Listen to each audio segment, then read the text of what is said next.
Hello students, welcome you all. आज मैं लेके आया हूँ एक अपने आप में कंप्लीट मैकेनिक्स की प्रॉब्लम जो एनएलएम रोटेशनल मोशन सभी को कवर करेगी। बहुत इंटरेस्टिंग प्रॉब्लम है और वो है ये मैं रोटेशनल मोशन की प्रॉब्लम है, बहुत ही challenging problem. You can try it. मैं पढ़ देता हूँ। ये आप देख पा रहे हैं, इसमें एक एनुलर डिस्क है इसके अंदर और उसके ऊपर से स्ट्रिंग पास कर रखा है और दो मास अटैच है। ये हैवी है, ये लाइट है। तो मैं एक बार पढ़ देता हूँ। एन एनुलर लाइट डिस्क है।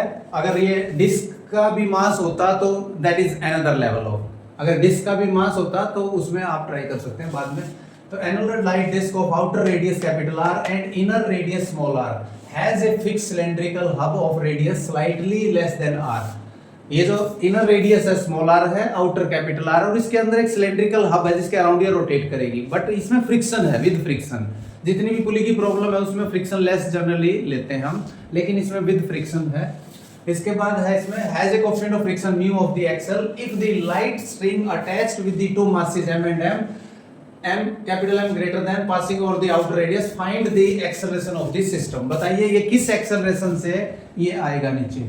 तो ये कॉमन एक्सेलरेशन होगा, ये ए से डाउनवर्ड आएगा तो ये से अपवर्ड जाएगा।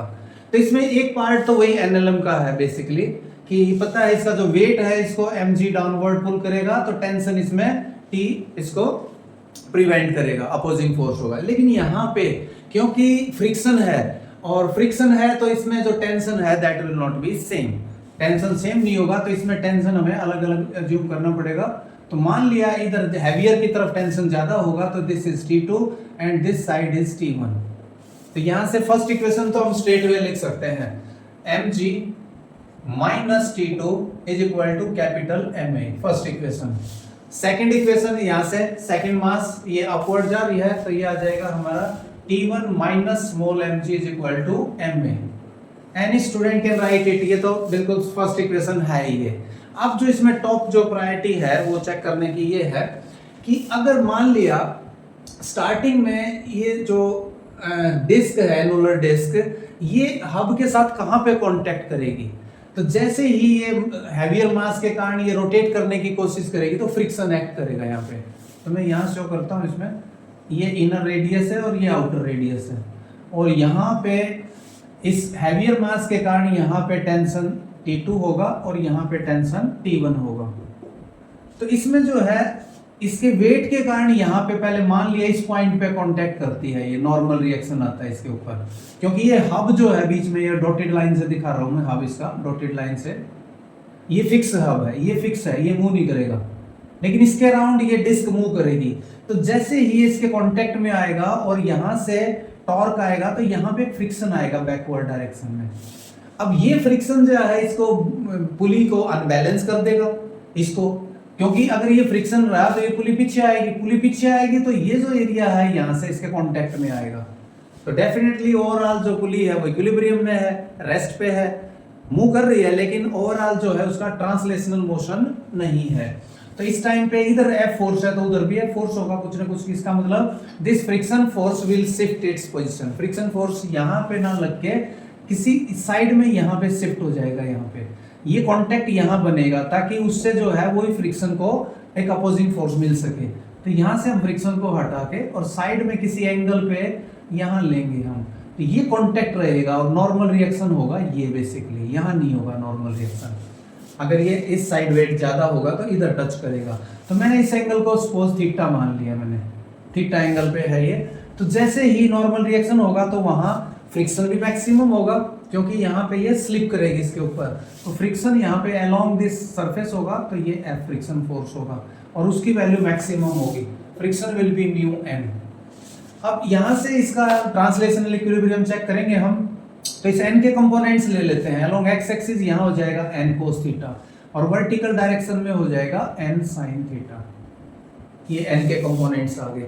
अब इस n cos थीटा को काउंटर कौन करेगा? फ्रिक्शन का कंपोनेंट। और फ्रिक्शन का हमारा यहाँ पे है, अगर मैं इसको ऊपर प्रोजेक्ट करूँ ये एंगल भी थीटा ही होगा, ये एंगल होगा हमारा थीटा ही। तो इसका f का ये कंपोनेंट होगा f cos theta upward direction में और लेफ्ट वर्ड में f sin थीटा होगा। तो यहां से हम बैलेंस कर सकते हैं f sin theta is equal to n cos theta. Gentle direction में देखें तो f sin थीटा का वैल्यू है हमारी n cos थीटा, और यहां से f की वैल्यू साथ साथ अभी पुट कर देता हूं मैं, mu n sin theta is equal to n cos theta, और यहां से n से n कैंसिल, तो यहां से tan थीटा की वैल्यू आ गई, tan theta is equal to 1 by mu. Friction, coefficient of friction और एंगल में एक रिलेशन निकाल लिया हमने। अब वर्टिकल डायरेक्शन में अगर देखें तो T1 T2 जो है इसको बैलेंस कौन करेगा, ये n sin theta plus f cos theta. तो n sin theta plus f cos theta इसको बैलेंस करेगा T1 प्लस T2, ये दोनों फोर्सेस जो पुली पे एक्ट कर रहे हैं डाउनवर्ड डायरेक्शन में। f को उसी तरह से रिप्लेस कर दे म्यू n से, तो इसको हम ऐड करते जाएं, इक्वेशन नंबर 4, ये इक्वेशन नंबर 5, इसको इक्वेशन नंबर 5, और n की वैल्यू यहाँ पहले f करता हूँ पुट, तो n sin theta plus mu n cos theta is equal to T1 plus T2, और यहाँ से हम n की वैल्यू निकाल सकते हैं, तो ये आ जाएगा हमारा n common out sin theta और ये mu cos theta, sin theta plus mu cos theta is equal to T1 plus T2. Now we need the value of sin theta and cos theta. We know tan theta is equal to 1 by mu. tan theta अगर हमें पता है 1 by mu है, तो ये side आ जाएगी 1 plus mu square under the root, और यहाँ से sin theta की वैल्यू भी पुट कर देंगे, that is 1 upon 1 plus mu square under the root plus mu into cos theta, that is mu upon this, तो ये mu square हो जाएगा ऊपर 1 plus mu square under the root, that is equal to T1 plus T2, और यहाँ से हम finally n की वैल्यू निकाल पाएंगे। Capital N will be equal to that is n into 1 plus mu square divided by 1 plus mu square under the root, that is equal to T1 plus T2, और यहाँ से n की value आ जाएगी आपकी T1 plus T2 divided by this, तो इसको अगर solve करेंगे ये कैंसिल आउट हो जाएगा क्योंकि ये स्क्वायर रूट में है, ये स्क्वायर है इसका, तो इसमें जो है 1 अपॉन म्यू स्क्वायर रूट, ये आ जाएगी हमारी n की वैल्यू। इसको मैं इक्वेशन नंबर दे देता हूँ 6, इक्वेशन नंबर 6, n पता लग गया हमें। अब इसका जो है टॉर्क इक्वेशन लिखेंगे, इसकी टॉर्क इक्वेशन में T2 जो है क्लॉकवाइज टॉर्क देगा, T1 एंटी क्लॉकवाइज और फ्रिक्शन भी एंटी क्लॉकवाइज देगा, लेकिन ध्यान रहे फ्रिक्शन इनर रेडियस पे काम कर रहा है और ये टेंशन आउटर रेडियस पे। तो यहाँ पे टॉर्क इक्वेशन लिखेंगे हम T2R minus T1R minus F into small r is equal to I alpha, and you know pulley is light, I को जीरो कर देंगे तो हम इसको लिख सकते हैं T2 minus T1 into R is equal to small f into R, और small f is your mu n maximum friction है इंटू r, तो यहाँ से T2 minus T1 into r, ये वैल्यू मैंने निकाल ली, और यहाँ से n की वैल्यू प्लग इन करेंगे इक्वेशन नंबर 6 से, तो n की वैल्यू मैं पुट कर देता हूँ, n is your T1 plus T2 divided by 1 plus mu square under the root, और यहाँ से ये आ जाएगा T2 minus T1 into r, इस r को भी इसके नीचे ले आते हैं, तो ये आ जाएगा हमारा एक रिलेशन। ये इसको फर्दर और सॉल्व कर सकते हैं हम, इसको मैं अगर और फर्दर सॉल्व करूं तो यहां से T2 minus T1 divided by T2 plus T1, इसकी वैल्यू निकाल ली मैंने, T2 minus T1 bye T2 plus T1, ये आ जाएगा आपका mu small r over capital R into 1 plus root में 1 प्लस म्यू स्क्वायर, ये वैल्यू आ गई, और T1 T2 यहाँ से भी निकाल सकते हैं इस उससे, तो और यहाँ पे प्लग इन कर देंगे, then we will get our acceleration A। तो इसके लिए I have to rub it, इसको यहाँ से पहले T1 T2 की वैल्यू फर्स्ट और सेकंड से निकाल लें, तो T2 will be equal to that will be mg minus a, and T1 will be equal to, यहाँ से T1 आ जाएगा स्मॉल mg प्लस a, ये हमें पता लग गया यहाँ से, और अब फाइनली बस हमारा रिजल्ट आ जाएगा, इसके अंदर पुट करेंगे ये वैल्यू। अब इसको कोई नाम दे दो कोई भी, ये जो नंबर है मान लिया मैंने अल्फा मान लिया, ये सारा जो है एक नंबर कांस्टेंट रहेगा, ये अल्फा मान लिया to make the calculations easy. तो यहाँ से T2 की वैल्यू पुट करूंगा मैं, T2 की जगह यहाँ पे T2 that is capital M into G minus A minus T1 this one M into G plus A divided by T2 plus T1 यही सेम आ जाएगा, लेकिन प्लस आ जाएगा बीच में, plus small m g plus a।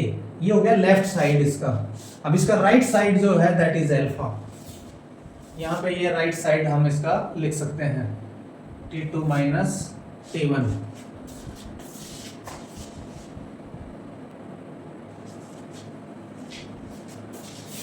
Now separating the variables, इनको अलग कर देता हूं मैं।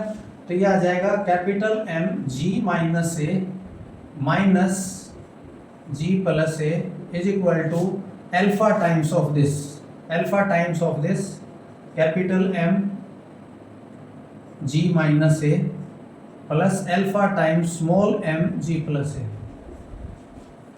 अब यहाँ से इसको a को कॉमन आउट करेंगे, a वाला जो पोर्शन है उसको एक साइड, बाकी को एक साइड। तो ये आ जाएगा हमारा mg, इसे को भी छोड़ देता हूँ मैं, माइनस स्मॉल mg, ये आ गया। और दूसरा बच गया हमारा, इसको लेफ्ट ले आता हूँ मैं, इसको minus alpha capital mg minus alpha small mg। और राइट साइड हमारा जाएगा, ऑलरेडी जो राइट में है पहले वो लिख लेता हूँ, अल्फा एम ए, ये ए पोर्शन, और ये आ जाएगा minus alpha capital M A. और इसको भी राइट साइड ले जाएंगे, ये माइनस एम ए तो उधर जाके प्लस एम ए हो जाएगा, और ये माइनस स्मॉल एम ए तो उधर जाके प्लस स्मॉल एम ए हो जाएगा। और फाइनली मैं यहाँ लिख रहा हूँ acceleration will be equal to that is capital M plus small M. पहले तो ये लिखना पड़ेगा हमें, ये वाला portion, capital M minus small m into G minus alpha capital M plus small m into G whole divided by this one. ये आ जाएगा आपका capital M plus small m plus alpha into, या इसको माइनस लिख सकते हैं यहाँ पे, और capital M minus small m कर दें, क्योंकि यहाँ पे small m minus capital M है, तो capital M is greater than small m, तो इसलिए माइनस साइन बाहर आ जाएगा। And this is our answer where this alpha is, alpha को हम ये अज्यूम करेंगे, वापस प्लग इन कर देंगे, mu R over R bracket into 1 plus mu square. Alpha की वैल्यू हमारी ये रहेगी।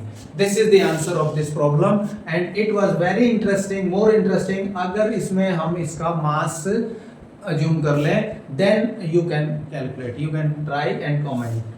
Thank you very much, have a nice day.